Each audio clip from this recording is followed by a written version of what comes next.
était à l'ordre du jour? À l'ordre du jour pour ce soir, nous avons parlé des ambitions, des gestions des ambitions, parce que vous savez, pour le moment, l'IDPS est au pouvoir et il faut déjà commencer à communiquer avec la base sur comment on va gérer les ambitions, parce que de plus en plus, ça fait couler beaucoup d'encre et de salive dans la marmaille des gens. Si on peut recruter ou on prend une ou deux personnes, il y a des gens qui semblent ne pas être d'accord avec ça, mais de plus en plus avec mon passage ici, d'abord j'étais dans la suite du chef de l'État, ça fait que même avec les chefs d'État, on s'est convenu que non, je puisse réunir la base et parler avec eux de comment les choses évoluent au niveau de la hiérarchie du parti, c'est-à-dire ce qui s'est fait dans le cadre de la gestion des ambitions.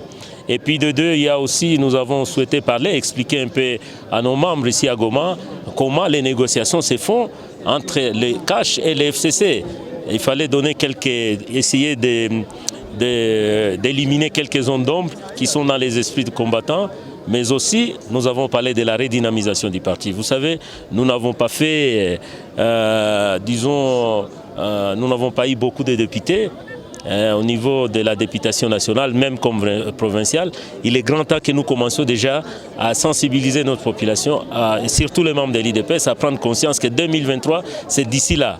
Pour nous, nous considérons que c'est maintenant ou jamais qu'il faut redynamiser notre parti, parce que c'est à travers la redynamisation que nous allons recruter encore de nouveaux membres qui vont nous permettre de sélectionner aussi des bons candidats qui vont se présenter en 2023. Pour nous, la bataille, c'est par rapport à 2023.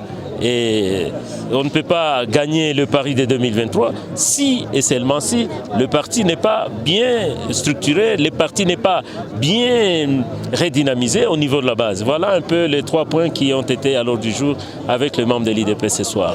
Non, mais moi je continue à dire qu'il n'y a pas de problème. C'est souvent vous la presse qui vous amplifiez ces choses-là.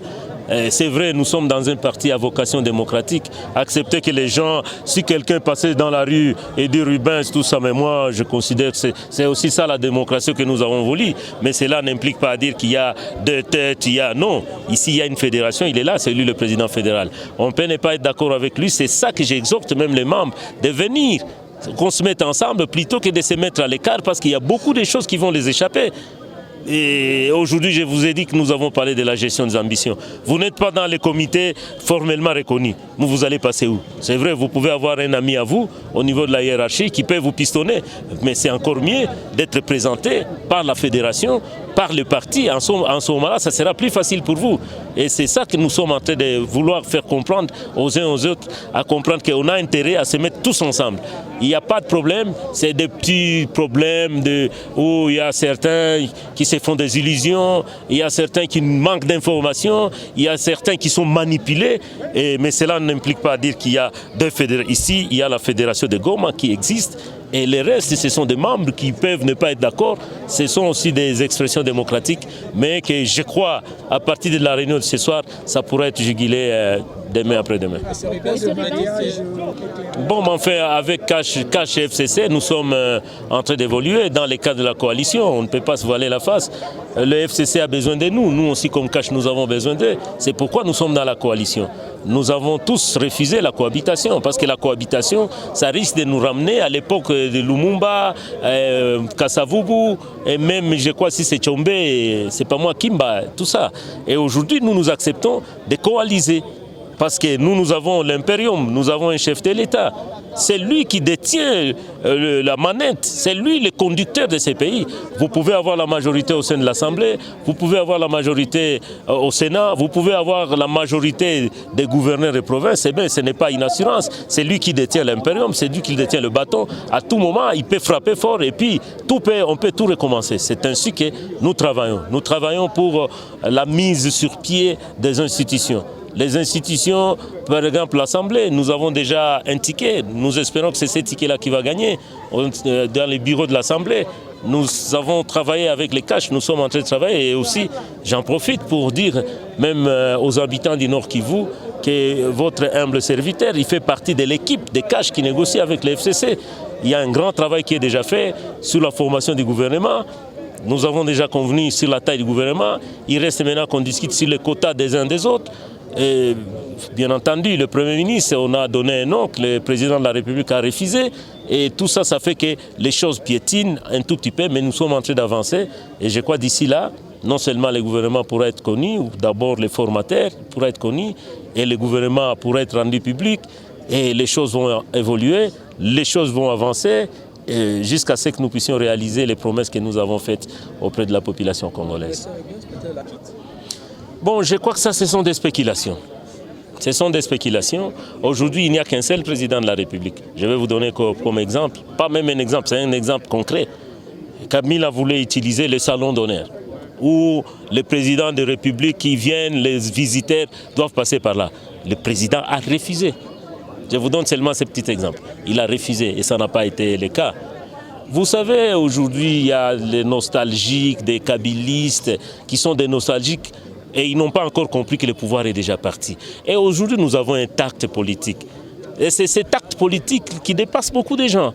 Vous savez, si nous n'avions pas l'intact politique, beaucoup d'ailleurs voulaient que ce soit un bras de fer, Kabila il est là, qu'on l'arrête, qu'on le met en prison. Non, ce n'est pas ça que nous voulons. Aujourd'hui, nous sommes dans un pays post-conflit. Nous devons savoir comment gérer l'après-post-conflit parce que le pays est presque, disons, peut-être chaos. Le pays aujourd'hui, le Congo, est vraiment dans un état tout à fait piteux. Et aujourd'hui, il ne faut pas chercher à lui ajouter encore d'autres conflits. Il y a les services de sécurité que nous, jusque-là, on ne maîtrise pas. Mais il faut être un fin politicien pour savoir comment gérer tout ça, plutôt que de venir avec le muscle et vouloir gérer avec le muscle. Nous voulons gérer avec l'intelligence. Et aujourd'hui, on peut penser que Félix il est sous les jougs de Kabila. C'est une erreur.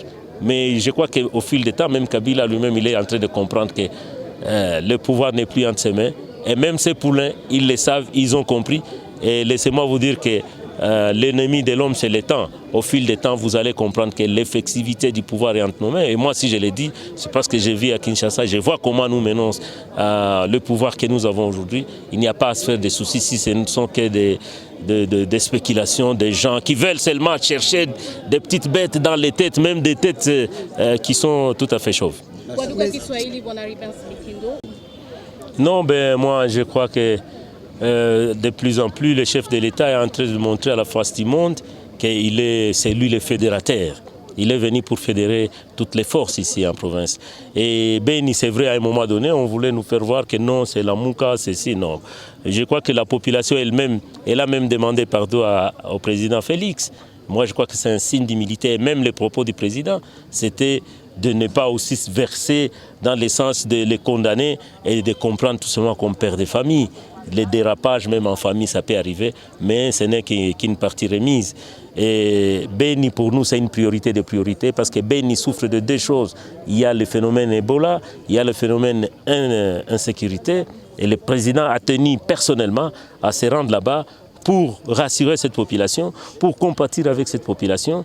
Et je crois que comme lui-même il l'avait promis pendant la campagne, qu'on érigera dans les jours qui viennent, en tout cas Goma comme étant le Kijé qui pourra mener les opérations, si pas Goma ou Beni, parce que nous ne saurons pas faire le développement du pays s'il y a l'insécurité qui continue à sévir, disons, dans la partie grand nord de notre province. Kwa leo tumezungumzia mambo kuhusu magestion ya maambition parce que tuko ku pouvoir. Maintenant tuko ku pouvoir, kila mtu yote anaweza penda akuwe hivi apate hivi. Mais il faut kuya kugere ile yote.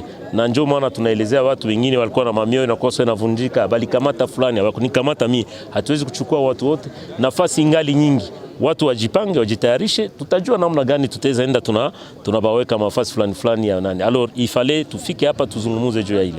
Kunakuwa kitu cha pili tulizungumuza kuhusu ile maongezi yenye kunafanyika kati ya FCC na Kash. Ilomba watu pia waelewe na wajue nini iko nasemeka huko. Tuko tunatayarisha namna gani government itakuwa, tumesha kuelewana juu ya bureau ya Assemblée nationale vile tapangwa, tunakuwa na ile ticket yetu Janine Mabunda, Jean-Marc Kabund na la suite.